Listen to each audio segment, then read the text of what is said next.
দেশের চলমান রাজনৈতিক অঙ্গনে নতুন করে আলোচনার জন্ম দিয়েছেন এনসিপির আহ্বায়ক ও বিরোধী দলীয় হুইপ নাহিদ ইসলাম। প্রধানমন্ত্রীকে উদ্দেশ্য করে দেওয়া তার এক মন্তব্য ইতিমধ্যেই রাজনৈতিক মহলে ব্যাপক আলোচনার বিষয় হয়ে উঠেছে। গত শনিবার চট্টগ্রাম নগরের ঐতিহাসিক লালদিঘি ময়দানে 11 দলীয় ঐক্যের আয়োজিত মহাসমাবেশে বক্তব্য রাখতে গিয়ে নাহিদ ইসলাম বলেন, প্রধানমন্ত্রীর মন খারাপ দেখে আমাদেরও মন খারাপ, তবে বিরোধী দল হিসেবে সরকারের সমালোচনা করাই আমাদের দায়িত্ব।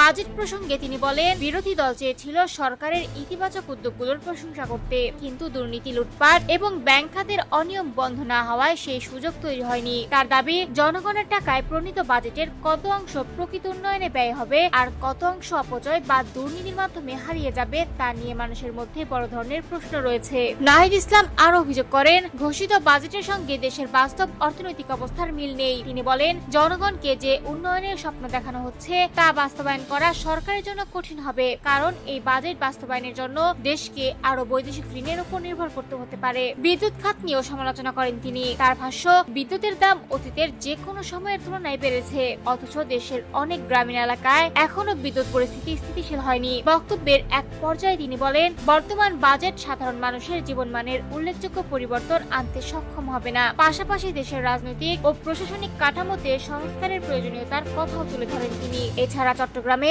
জাতীয় দলের এক ক্রিকেটারের উপর হামলার অভিযোগ তুলে নাহিদ ইসলাম দাবি করেন, এ ঘটনায় আইনশৃঙ্খলা রক্ষাকারী বাহিনীর কার্যকর পদক্ষেপ দেখা যায়নি।